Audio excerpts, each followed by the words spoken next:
चिंता ना करो गोरा, जल्दी ऊपर थी गांठ ढीली कर।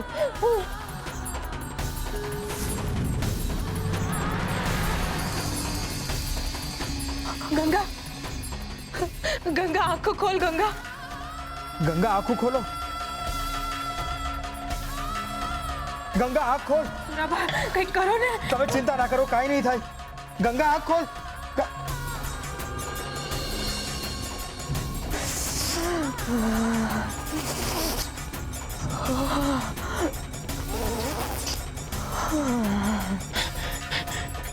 ગંગા જીવે છે, ગંગા જીવે છે। હે હરી, તારો ખૂબ ખૂબ આભાર તે કે ગંગાને હાચવી લીધી। તારો પાળ માનું ને એટલો ઓછો છે। હરે કૃષ્ણ, હરે કૃષ્ણ।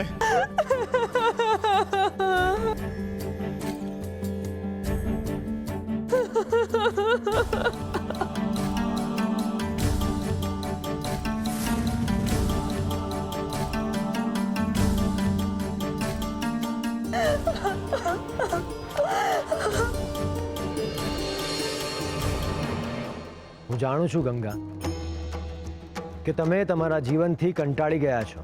તમને તમારું જીવન કાંટાળી કેડી લાગી રહ્યું છે, પરંતુ ગંગા, તમારી કૂખમાં એક કોમળ ફૂલ ઉછરી રહ્યું છે, એ જે જીવનના માર્ગ પર પગરવ માંડવા માટે થનગની રહ્યો છે, એ જે પોતાનું અનોખું ભાગ્ય લખાવીને જ આવ્યું છે।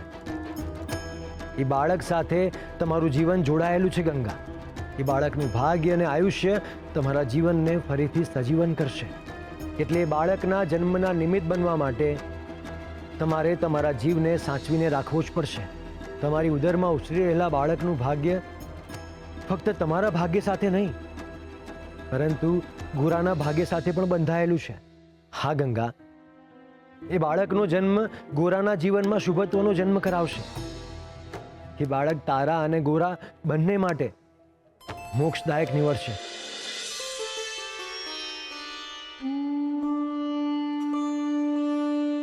હા, તમે શું કરી રહ્યા હતા ગંગા? પોતાનો જીવ લેવો ને એ તો હરિનું અપમાન છે। હરિએ આપણને હવને જીવન રૂપી અમૂલ્ય ભેટ આપી છે ને તમે એ જ ભેટને વેડફવા તૈયાર થઈ ગયા હતા। તમે આત્મહત્યા કરીને પોતાનો જીવ તો લઈ લીધો હોત, પણ એ જ આત્મહત્યાની હારે હારે તમે હત્યા પણ કરી હોત। તમારી અંદર રહેલા બાળકની હત્યાનું પાપ કેટલું લાગત તમને ખબર છે?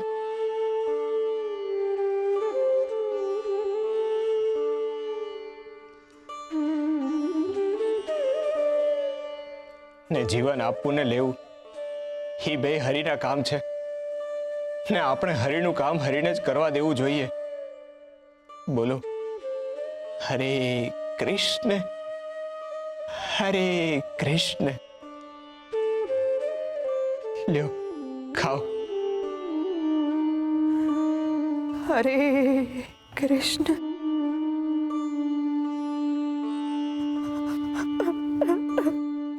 ગંગા, રડશો નહીં। આહુડા પાડવાનો કોઈ અર્થ નથી। તમે હમણાં જે કર્યું એમાં તમે હરિના ધામમાં પહોંચી ગયા હોત ને તો અમારા આહુડા પાડવાનો વખત આવ્યો હોત કે નહીં? ને વિચારો, તમે તો બચી ગયા, પણ તમારી અંદર રહેલા બાળકને કાંક થઈ ગયું હોત તો એનું પાપ કોના માથે આવત? એ બચારું તો કોકના વાંકે પોતાનો જીવ ગુમાવત ને। તો હું ફરક પડત? આ દુનિયા તો એમે એને જીવતે જીવ મારી જ નાખશે ને। એના કરતા એ આ દુનિયામાં નો આવે એ જ સારું છે ને। હવે દુનિયામાં જીવવું એના કરતા તો મરી જવું વધારે સારું છે ને। ગંગા, તમે હજુ દુનિયાની એક જ બાજુ જોઈ છે। તમે જેવી વિચારો છો ને એવી દુનિયા બિલકુલ નથી। એમાં હારાપઈ છે ને આમાંય કોઈનું જીવન ને મૃત્યુ નક્કી કરવા વાળા આપણે કોણ? બાળક છે ને એ તો ઈશ્વરની ઈચ્છા છે. એને આયા લાવવું કે ન લાવવું એ નિર્ણય હરીનો જ હોવો જોઈએ ને. આઠાણે ભલે ગમે તે બોલો ગંગા, પણ જો તમે તમારું બાળક ગુમાવ્યું હોત ને તો તમારું જીવન પણ મૃત્યુ જ લાગત. પોતાના જ હાથે પોતાના બાળકનું મૃત્યુ એ કેટલું પીડાદાયક હોય છે ને એ તમને નહીં સમજાય ગંગા આટાણે. એ અપરાધ ભાવ તમને પડે પડે હેરાન કરી મૂકત ગંગા. એક વાર વિચારીને તો જુઓ કે તમારું બાળક તમે ગુમાવી દીધું છે ને તમારા લીધે જ આજે દુનિયામાં નથી. એ સત્ય અરે તમે હું જીવન જીવી શકત? જીવવું પડે ગંગા, મરતા મરતા જીવવું પડે. એ પીડા બહુ કપરી હોય છે ગંગા. ને ગંગા, બાળક તો હરિનો પ્રસાદ હોય છે. હાથ હાથ વરથી મીઠી ભાભી એક બાળક માટે તરસે છે. કેટલાય પ્રયત્નો કરવા છતાં એમની કૂખ સૂલી છે. ને આ તુલસી એ એના બાળક વિના સૂની થઈ ગઈ છે. તમે હરિના પ્રસાદનું જ અપમાન કરી રહ્યા હતા. ના ગંગા, હું મારા ભાઈબંધનું અપમાન નહીં થવા દઉં. હા, પરિસ્થિતિ ખરાબ હતી ને તમારી જોડે જે થયું એ ખોટું હતું, પણ એમાં બાળકનો હું વાંક?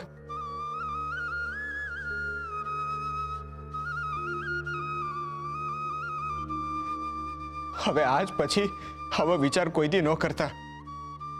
હાલો, આ કોળીઓ ખાઈ લ્યો. તમારા હાડું ના જમો તો કાંઈ નહીં, પણ તમારી અંદર રહેલા બાળક હાડું તો ખાઈ લ્યો. આ કોળીઓ ભરો ને તમારા હોઠ ઉપર હરિનું નામ રાખો. બોલો, હરે કૃષ્ણ હરે કૃષ્ણ હરે કૃષ્ણ હરે કૃષ્ણ.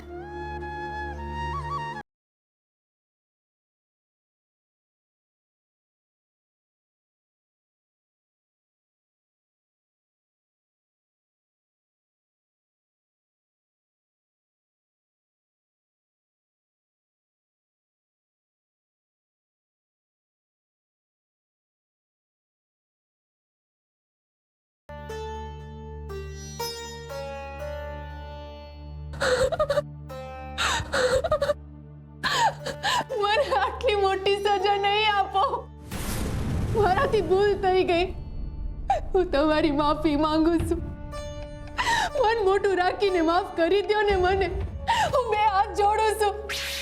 તમારા સિવાય મારો બીજો કોઈ આધાર નથી. ઘર મૂકીને ન જાઓ.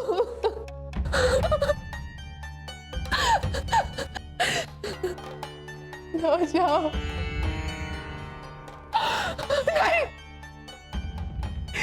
હું તમને ઘરની બહાર એક પગલું નહીં મૂકવા દઉં. ઘર છોડીને ન જાઓ. મેં જે કંઈ કર્યું છે ને એ આપણો સંસાર હાચવવા હાટું કર્યું છે. એમાં મારો ખોટો હેતુ નહોતો. અને જો તમને એમાંય ખોટું લાગતું હોય ને તો હું તમારી પાસે માફી માંગુ છું. મારા પર આટલો કેર ન વર્તાવો. ઘર મેલીને ન જાઓ. મને મેલીને ન જાઓ. હું કેર વર્તાવું છું? મીઠી, કેર હું વર્તાવું છું કે તું વર્તાવી રહી છે? અને હું કીધું તે સંસાર હાચવવા? જુઠ્ઠાણા અને છેતરપિંડીના આધારે સંસાર ન હચવાય મીઠી.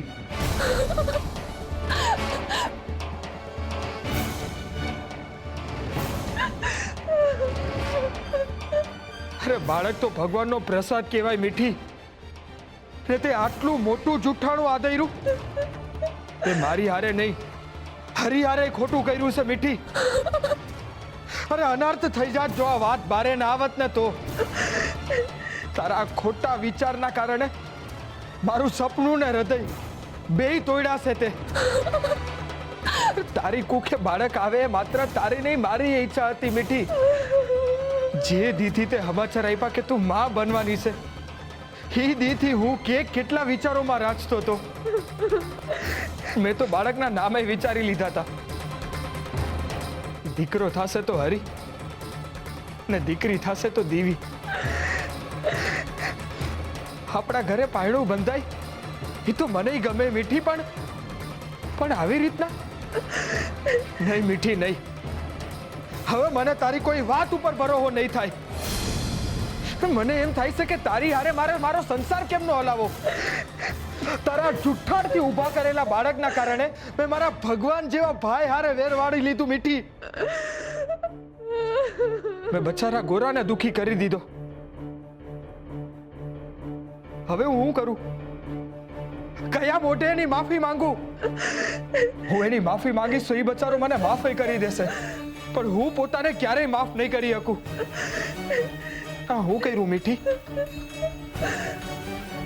તે મને ક્યાંય ન રાખ્યો. બસ મીઠી, હવે મને ન રોકતી. મને બહુ શરમ આવે છે અને એટલે જ હું થોડા દી આ ગામમાં રહેવા જ નથી માંગતો. પણ તમે ક્યાં જાશો? હવે મારી પાસે એક જ ઠેકાણું છે. હું બાપા પાસે જઈશ દ્વારકા. અમે કેટલાય દીથી એમને મળ્યો નથી. થોડાક જ દી પહેલા એમનો કાગળ આવ્યો હતો. અરે એ બસારા તો આપણને હવને એક હારે ત્યાં જાત્રા કરવા બોલાવે છે, પણ આપણા વચ્ચે ક્યાં આપણાપણું રહ્યું છે. અરે મને તો તારી હારે હવે આ ઘરમાં રહેવું નહીં ગમે, અને એટલે જ હું એકલો જાઉં છું. જ્યાં લગી હું તને માફ નહીં કરું ને મીઠી, ત્યાં લગી હું આ ઘરમાં પાછો નહીં આવું.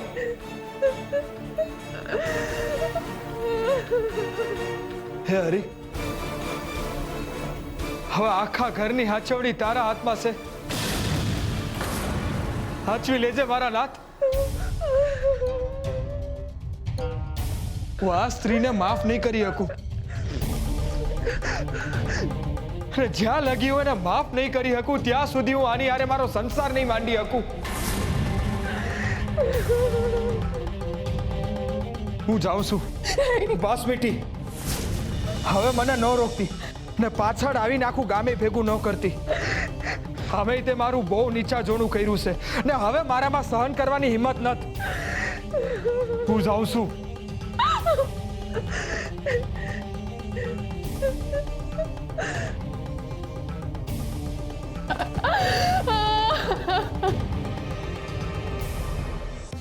ના, તમે સુરાને દ્વારકાની યાત્રાએ જવાનો લાહવો કેમ આપ્યો?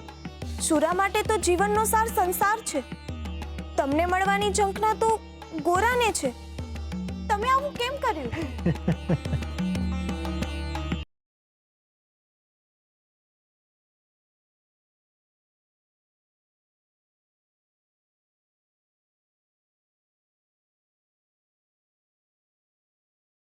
તમે કેમ કઈ બોલી નથી રહ્યા? સાંભળો છો ને તમે મારી વાત?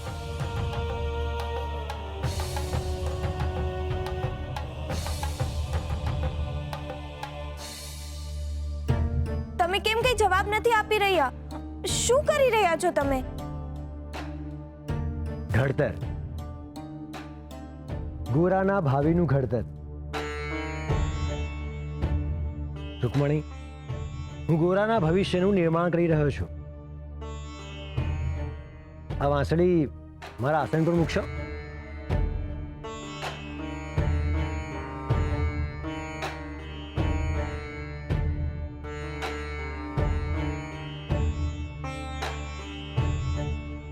નાથ,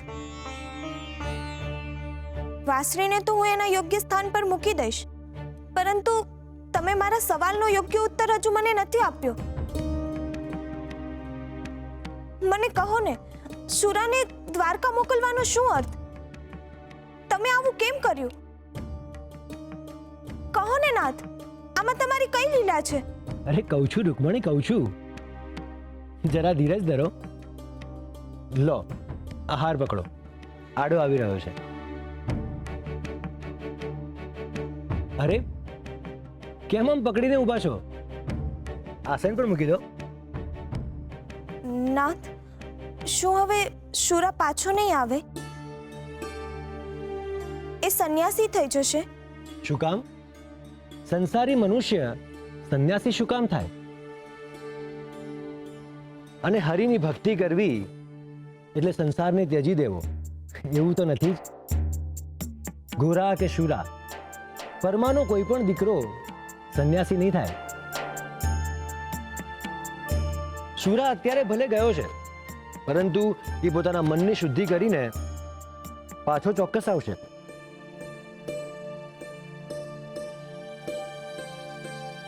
આ માળા પકડો ને. અરે પણ પડી જશે. એટલે જ તો કહું છું કે આસન પર મૂકી દો. પણ તમે છો કે મારી વાત સમજતા જ નથી. એકદમ ગોરા જેવું કરો છો. ગોરા જેવું એટલે? હું કઈ સમજી નહીં. શાનમાં નથી સમજતા એમ? રૂકમણી, ગોરાને કેટલા સમયથી મેં ભેટમાં ફરો આપ્યો છે, પરંતુ ગોરા છે કે મારો ઈશારો સમજતો જ નથી. એ સમજતો જ નથી કે એનું જીવન માળા ફેરવીને નહીં, પરંતુ ચાકડો ફેરવીને જ આગળ વધવાનું છે. એને મેં ઉપરા ઉપરી આટલી તકલીફો એટલા માટે જ આપી કારણ કે સંન્યાસનો મોહ છોડીને ગૃહસ્થ જીવન તરફ પાછો ફરે. પરંતુ હજુ સુધી એના મનમાં એ વાત ગઈ જ નથી. રૂકમણી, જે રીતે આ બધી વસ્તુ પકડવી તમને ભારે પડી રહી છે, એ જ રીતે ગોરાને શુરાનું જવું ભારે પડશે. એટલે એને જીવન જીવવા માટે, કમાવા માટે છેવટે ચાકડો ચલાવવો જ પડશે. એની પાસે બીજો કોઈ ઉપાય નહીં વધે. હવે સમજ્યા? પણ જો એ આ વખતે પણ તમારો ઈશારો ના સમજ્યો તો?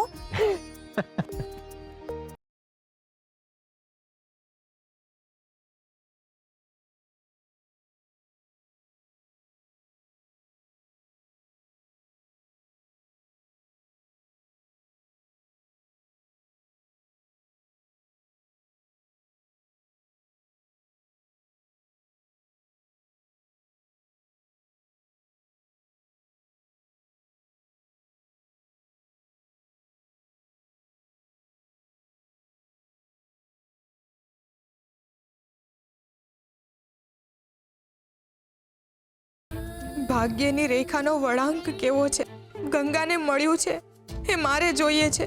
એના માટે જે પીડા છે એ જ મારા માટે સુખ છે. જે એના ભાગમાં છે એ ખરેખર મારા ભાગ્યમાં હોવું જોઈએ.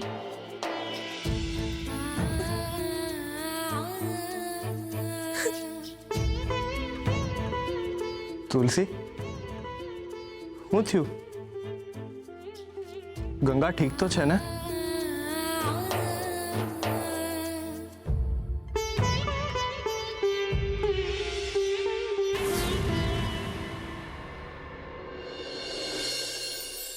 હરિ, હરિ જે શ્વાસ છે, જે સમય છે, જે સાથ છે, જે સંગાથ છે. તકલીફ પડે મનુષ્ય હરિને સમરે છે. ક્યારેક સુખમાં પણ મનુષ્યના હોઠે હરિ છલકાય છે. મનુષ્યના જીવનમાં હરિનું આગવું સ્થાન હોય છે અને એ જ મનુષ્યને ઈશ્વરમાં આજે પણ શ્રદ્ધા છે એ દર્શાવે છે.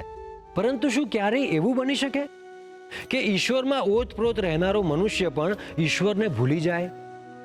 અને જો એ ઈશ્વરને ભૂલી જાય તો એનાથી ઈશ્વરને શું થાય?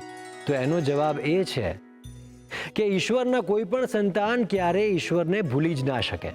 અને જો કદાચ એ ભૂલી પણ જાય તો ઈશ્વર તો એમને યાદ રાખે જ છે. મેળાની જાગમ જોડમાં કદાચ બાળક માને ભૂલી શકે, પણ શું માની નજર બાળક પરથી હટે છે? ક્યારેય નહીં. એ જ રીતે કદાચ આપણે હરિને ભૂલી જઈએ, પરંતુ હરિ તમને ક્યારેય નહીં ભૂલે.